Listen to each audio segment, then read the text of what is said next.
Hi, welcome to another episode of It's Messy, but It's So Good. And today, my guest is Tim Arculli, a Qigong master from OLS Qigong and Healing. And what I love about Tim is his approach. He approaches Qigong in a very easy, fun, and practical manner. And Tim has been doing this for quite a while, and he focuses on relieving stress, anxiety, and pain. I know you're going to enjoy this very informative podcast today. Enjoy. Thank you. Okay, well, Tim, welcome to It's Messy, but It's So Good. And so thank you so much for having me. It's my pleasure. It really is. I want to introduce you to the audience, and I'm just going to read a bit about your bio so they know a little bit about you before we get started. When Tim Arculli began practicing Qigong 15 years ago, he started teaching friends and family, but found that they often didn't have time to practice regularly. To make Qigong more accessible, Tim developed his own system called Outer Limits System that focuses on the most efficient, effective, and simple techniques that can incorporate into any lifestyle. He aims to demystify this ancient practice so that the benefits and wisdom can be acquired easily by everyone. And a little bit about your training. Tim was trained with several teachers in the U.S. and Hong Kong and holds many certifications in Qigong and Reiki. He is dedicated to sharing his knowledge and helping others improve their health and energy, practice, and well-being in a fun way. And I have been the recipient many times.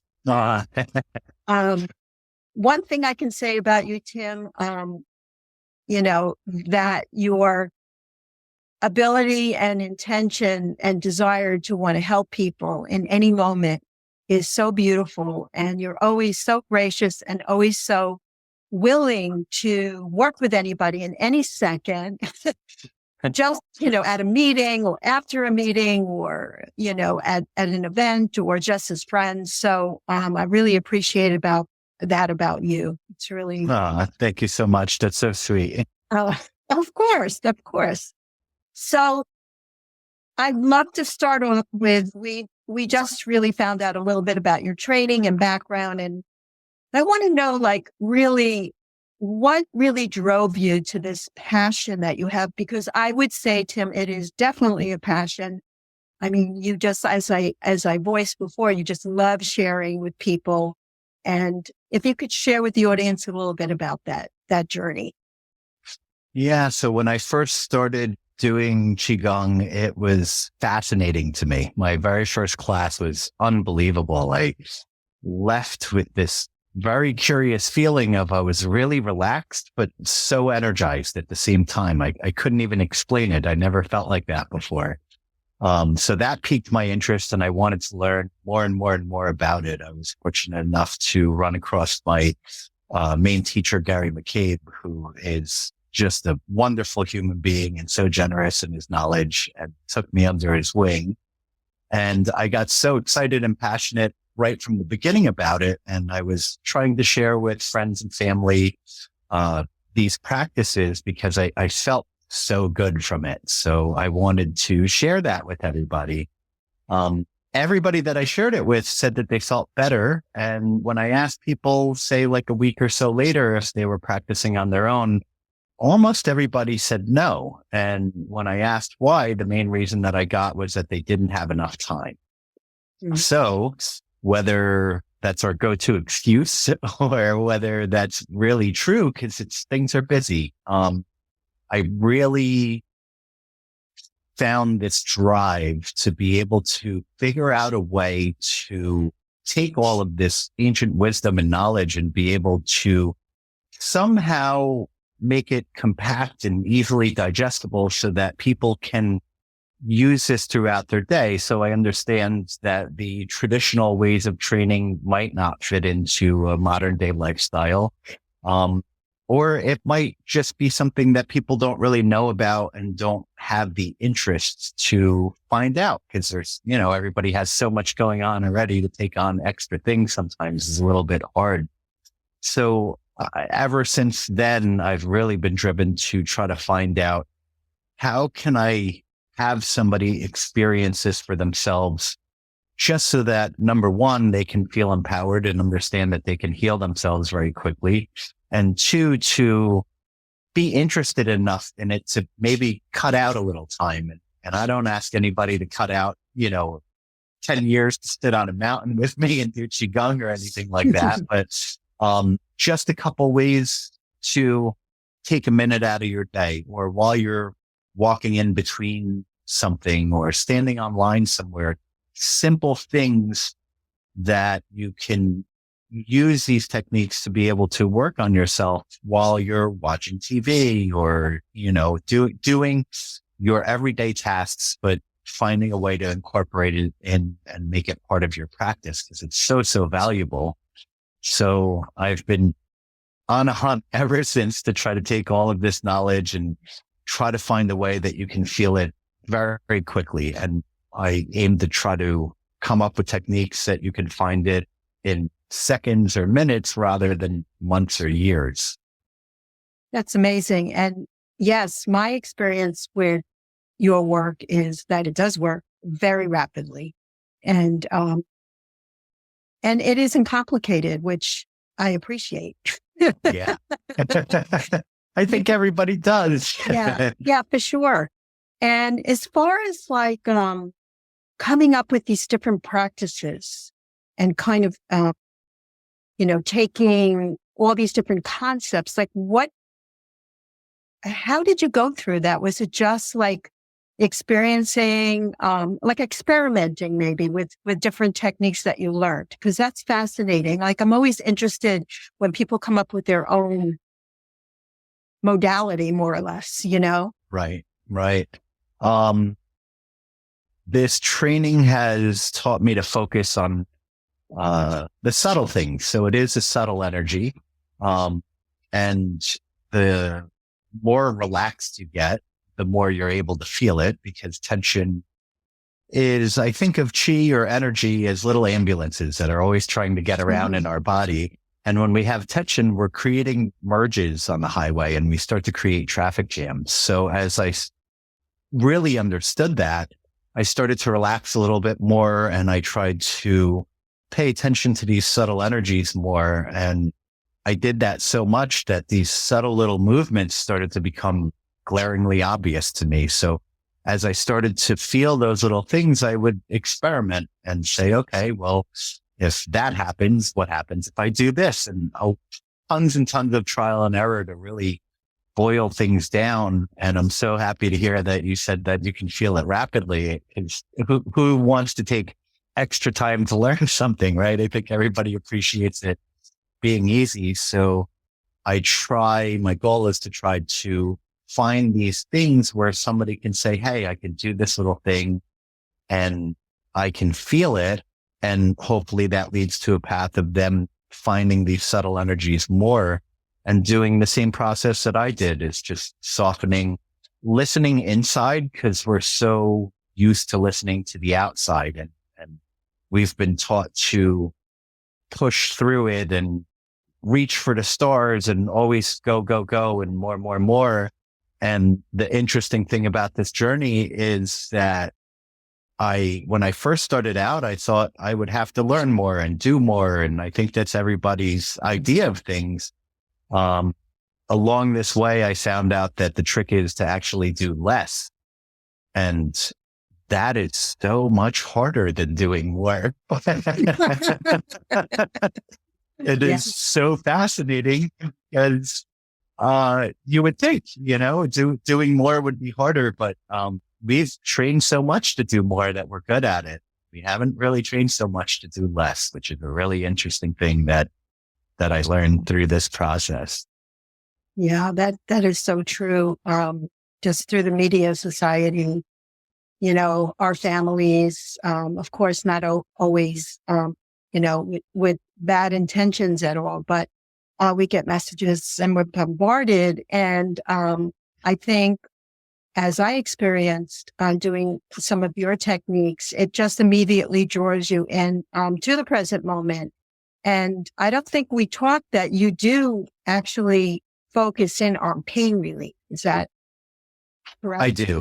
Yes. Yes. So I'm very fascinated by pain, range of motion, anxiety, things like that. So many people are coming to me with anxiety, and there's just so much of it in the world that it's hard not to get wet in that rainstorm nowadays, you know?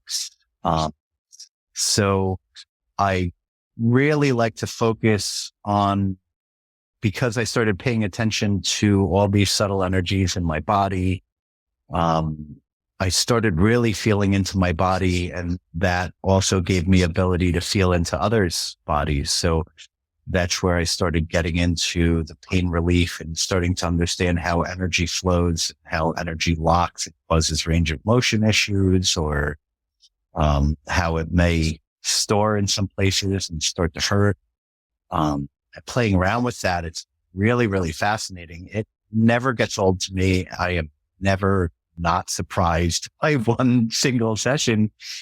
Even if I have hopes that it's going to help somebody feel better, when it actually happens, it is just such a beautiful gift to be able to experience, and just so nice to know that this other entire way to feel better exists in the traditional ways that we've been taught. So it's fascinating, and a rabbit hole that I don't ever want to stop falling through. It's so good, right? It's so good. Yeah. So I also would, reflecting on the fact that as we are expanding and growing in life, and especially in a passion, it does get messy because there's ups and downs and challenges and obstacles. And if you could share, in terms of the messiness, how you deal with that, how you navigate that. Because we know on the other side of it, it's so good, right? We know that there's a shining light there. There's a pearl of wisdom and all good stuff. But navigating that for someone that might be listening, that is in a lot of pain or feels very hopeless, what things in your life have been very helpful to get you through that? Well, speaking on that, one of the things that's really fascinating that I've come across, because so much of this exists in our mind. It's really, really fascinating. I had my teacher ask me, what's the biggest thing that you can think of? And I was, naming giant objects and all these things. And the answer was your mind, because a whole universe exists in there. And that was really, really fascinating, because each one of us thinks so differently and perceive things so differently. The universe truly works completely different in all of our heads. So we have this whole world and universe that goes on in the way we perceive things and the way we handle things and the way we think things go. And that's the beauty of this experience, is that I could look at something and say it's ugly, and you could look at it and say it's beautiful, and we're both right, So, so what's fascinating is the ability to connect to your mind and be able to understand the things that are going on in there. And part of what I've learned is that the map for the way we think is that 80% of the average humans. So let me rewind it a little bit. The average human has between 2,200 to 3,500 thoughts per hour, which is just mind blowing. Our brain is a supercomputer. Yeah. Out of those thoughts, 80% of those are negative. 94% of those are repetitive. So we really have 6% of our thought day to change things. So I am just fascinated by that 6%. I really want to make the most of it. That being said, I'm human just like everybody else. I have those negative thoughts. I have those repetitive thoughts. So speaking on anybody listening who's having those thoughts, it's not just you. It's everybody. So understanding rather than going to the negative things, understanding that you have 6% and change things.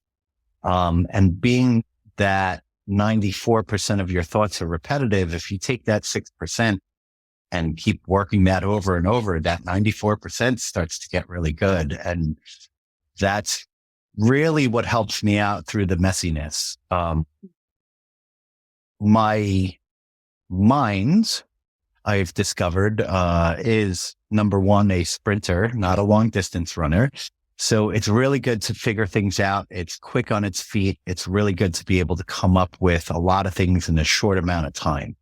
It is terrible if I just keep running it over and over. It starts to get messy. And I need those rests between races. So, for me, that's one of the things that's been huge to really understand how to use my brain.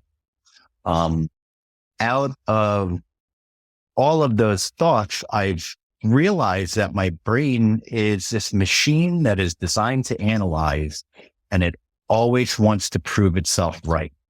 So no matter what, even when I say, I shouldn't have done that, the brain kicks in and says, well, if this didn't happen that day, or if so-and-so didn't do that, then you wouldn't have had to do that. It always can't say, it just can't say like, oh, you made a mistake. It always wants to prove itself right. Well, thank you. So understanding that that's the way that the brain works, what has been really, really helpful is understanding how the body works. And the body is our true multitasker. So even though the brain can think of a lot of things in a short amount of time, it can't think of the word red and blue at the same time. Our body can feel the temperature in the room right now. It can feel your socks. It can feel the clothing. It can feel glasses on your face. It can feel the energy in the room. It feels so many things. And if we start to rely on it a little bit more, then we can start to understand that it usually feels pretty good. I mean, unless you're in a burning building in the current second, it's usually pretty good. We're in a place where you can actually tell the air what temperature to be. We can walk into a room and have hot water. We have food that's in a refrigerator. We're not in a place where we have to worry about somebody coming in and taking things and invading our home or our town or anything like that. So there's so many things that are really nice in this very moment that we sometimes take for granted because our brain likes to hijack. It likes to find problems because it's designed to analyze. So it will come up with a problem just to find a solution because it likes to be used. It's like, when you're a kid in class, ooh, pick me, it always wants to be the one to be picked. So being able to rest into my body has been a huge thing, and start to build the dialogue, which is what I've been spending a lot of time on lately. I call the brain a microphone hub. And what I've been working on a lot is being able to pass that microphone over to my body. My body knows how to persevere. My body knows how to heal. I can cut my finger and I don't even have to do anything. I could be in a good mood, bad mood. I could be stressed. I could be anxious. I could be happy. It doesn't matter. My finger will heal tomorrow. So my body is really in charge of, I always like to talk in terms of energy dollars. My body is in charge of gaining energy dollars and spending my budget wisely. I've discovered that my brain will spend every last penny of my energy budget just to prove itself right. And when I started understanding that, I was like, wow, I trust in my brain so much, thinking that that's what's helping me multitask and that's what's helping me figure all these things out. And I've discovered that it's actually the thing that usually gets me into jams. Yeah. Yeah. I love the way you describe that. I think it's really clear, reminding us to go back into the body, to come back to ourselves. Absolutely. So there's a beautiful saying that energy flows where the mind goes. So anytime we are thinking about any of these things that maybe get us stressed or anxious, we're actually feeding that energy out into the ethers. Because a lot of times thoughts that we come up with, these things, a lot of times aren't even happening, so we're Most feeding. of the time. Yeah, exactly. So we're feeding this imaginary thing. And, a thought came to my head the other day that was just fascinating, is that when we are spending time in the future or the past, our body just becomes an anchor, just a place to come back to it. I see it as like a rusty anchor. It's just this thing. Anytime we could get into our body, then it's a spacesuit. We can go anywhere. We can do anything. So if you, even in this very moment, just feel into your body, you're there and you can go anywhere you want. You can go to one of the happiest memories of your life. You can feel what it feels like to be in one of the most beautiful places you've been to. You can even imagine what it would like to be in a place that you've never been. And it all happens because you feel it in your body. And it's just fascinating. Yeah, I feel it right now. Yeah. And it's so quick. And that's the amazing thing, is just taking that time, because we can spend days or months or years thinking about the same thing over and over and not come to a resolution. Or you can just settle in, soften, quiet your mind, get in your body, and you can feel it all. You can have it all. You can realize that things might not be as bad as they appear, and things might even be a little better than they seem. Yeah. And then we can open up, once we connect to our bodies, then we can start, because we're working somatically, right? And we're feeling all the positive effects with decreased cortisol and so forth. Then we can start using our mind, maybe like in an appreciative practice, or like you were saying, then bringing things to mind. But when the mind and body then start working together. But I truly believe that I agree 100% to go into the body, and then we can create some of the thoughts that are more positive, because we've already connected to lowering, that cortisol level and just feeling grounded, Yeah, absolutely. It puts you back in the driver's seat, because when we're in the body, then we have the ability to control the mind. Otherwise, the mind controls us. We're just going along for the ride. So Exactly. Is there one practice that you could recommend to the audience that has been really helpful to you? I know it's just, quieting down and going into the body, but is there something very simple that people can practice that might be able to get them in a little bit? Or absolutely. I'm not going to say fast, because that's the mind. Yeah. So one of my favorite things that I've come up with is playing around with all these subtle energies, is finding body positions and things like that. Starting to understand and pay attention to what your body does has helped me figure out how things work. And once you understand how something works, then you can tinker with it, right? So when we start to think, all of our energy comes to our head. And you can even experience it now, is that if you start to think of something, you might not have paid attention to it before, but now when I point it out, you may feel a subtle pressure in the front of your forehead by your eyebrows. And when I start to think and analyze, the energy starts to go there. So one of the beautiful things is that if you start to feel happy or start to think about something that you really like, you'll feel that pressure go away, and you may start to feel a sensation in the back of your head. and it's very subtle. So if you don't feel it, that's okay. But what starts to go on is when we start to really think and give our energy, because thoughts are electric. So we start to send that out rather than receive.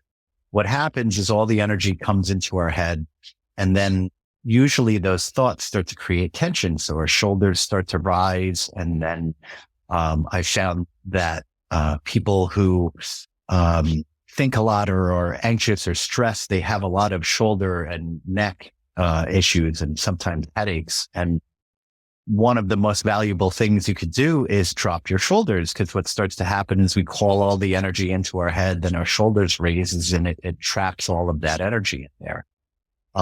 So my favorite, quickest thing that you can do is when you're playing I Got Your Nose with a little kid, is you take your thumb and you put it in between your pointer finger and your middle finger, and just let them both hang at your sides and just gently place and don't squeeze. And you should immediately start feeling your shoulders start to drop and things starting to relax. You'll start to feel stress and tension and anxiety start to fall down. And one of the most beautiful things about this part is while you're doing that, try to think. And you'll see it's very difficult to come up with a thought. So that gives us that rest between races that I was talking about before. We're able to shut our mind off. And anytime we shut our mind off, then we're not spending energy dollars, and we can start using those energy dollars to spend on the inside and start to repair our body and repair our mind and spirit, emotions, all those things, rather than adding on to it by reaching out. That's great, Tim. Thanks for sharing that. I think I already feel the difference right here. Yeah. You could even hear it in the tone of your voice. It's amazing how quickly it works. Yeah, that's so true. Thank you. You're welcome. Yeah. So what are you up to nowadays? Is there something that you want to share with the audience that you're involved with that you'd like people to know about? Oh, there's so much going on right now, which I'm so grateful to be a part of. I have a retreat coming up Labor Day weekend in the Catskills, which is my favorite event that I host of the year.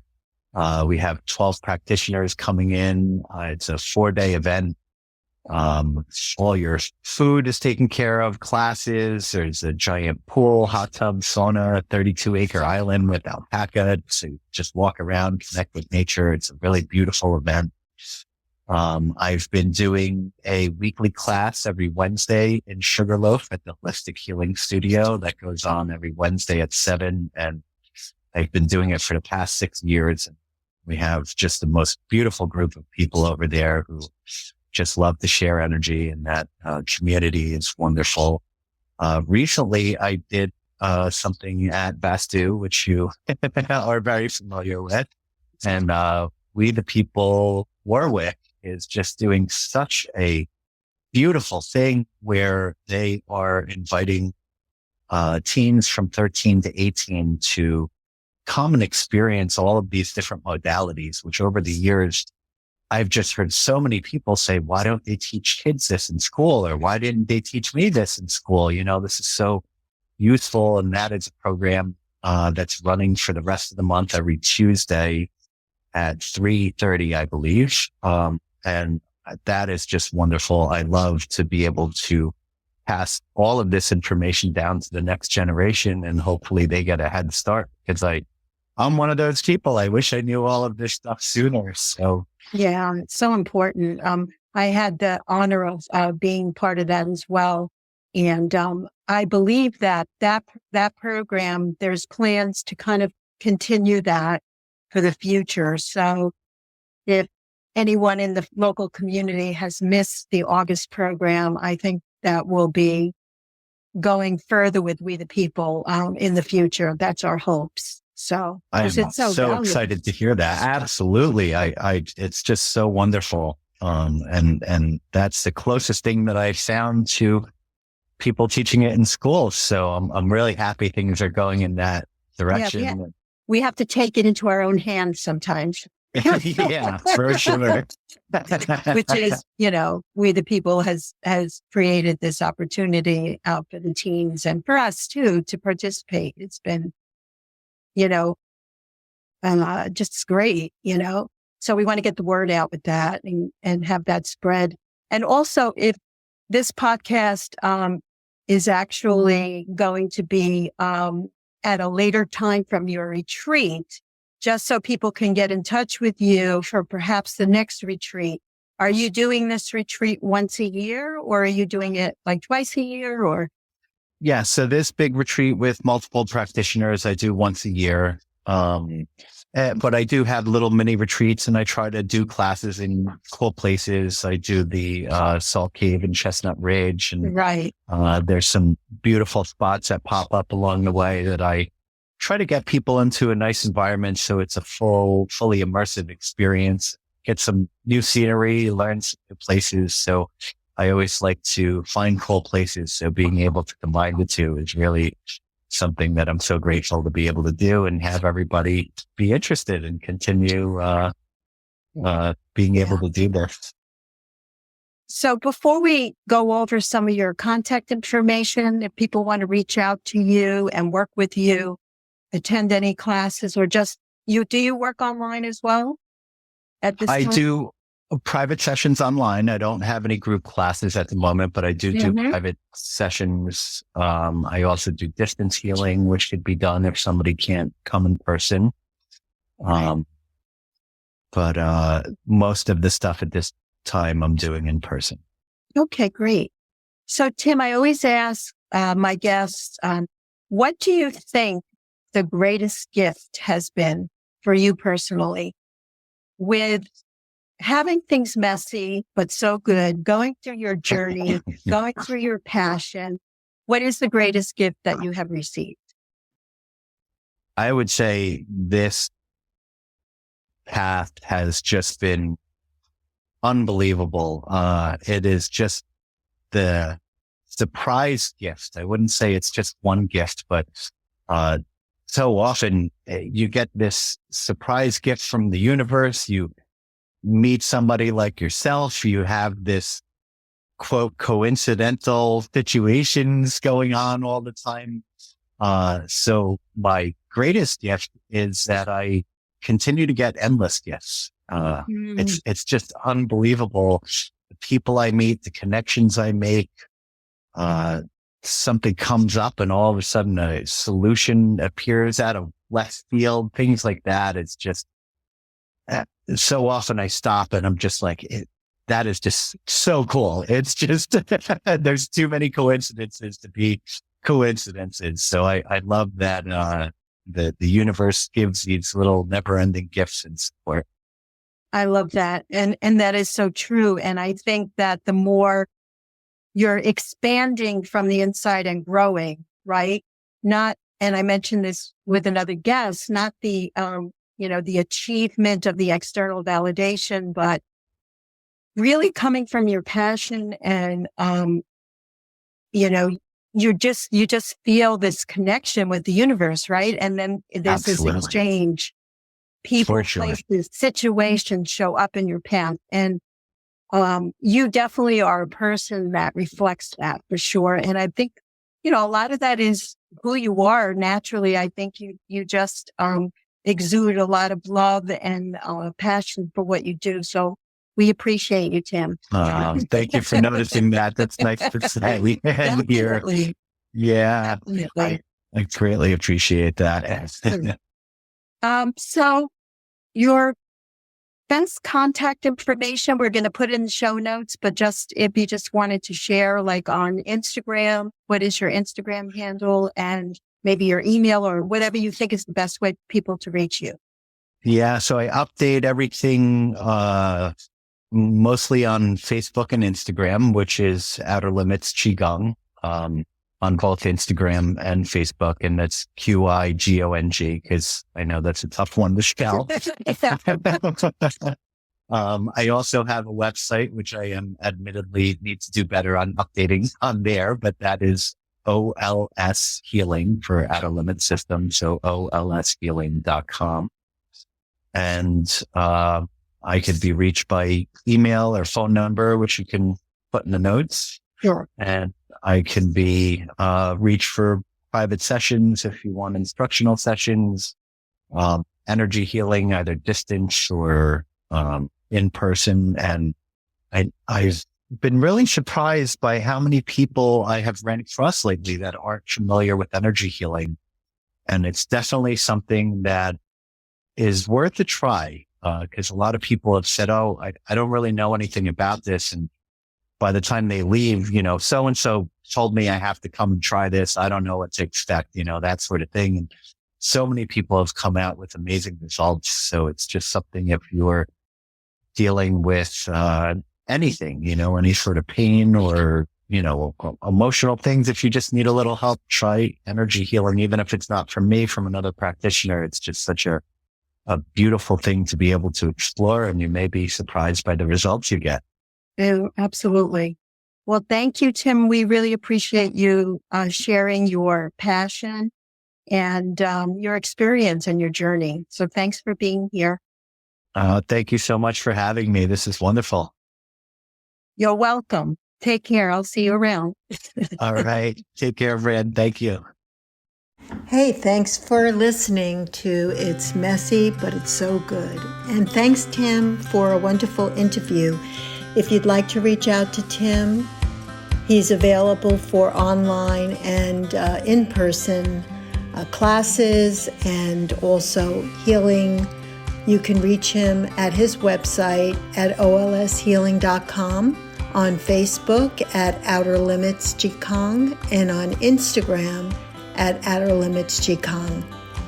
Thank you so much for listening, and remember, you can download a free journal prompt to help you with your passion and purpose at this time in your life. And you'll be able to subscribe to my newsletter and find out about my podcasts and any other events going on. So thank you for listening, and we'll see you next time.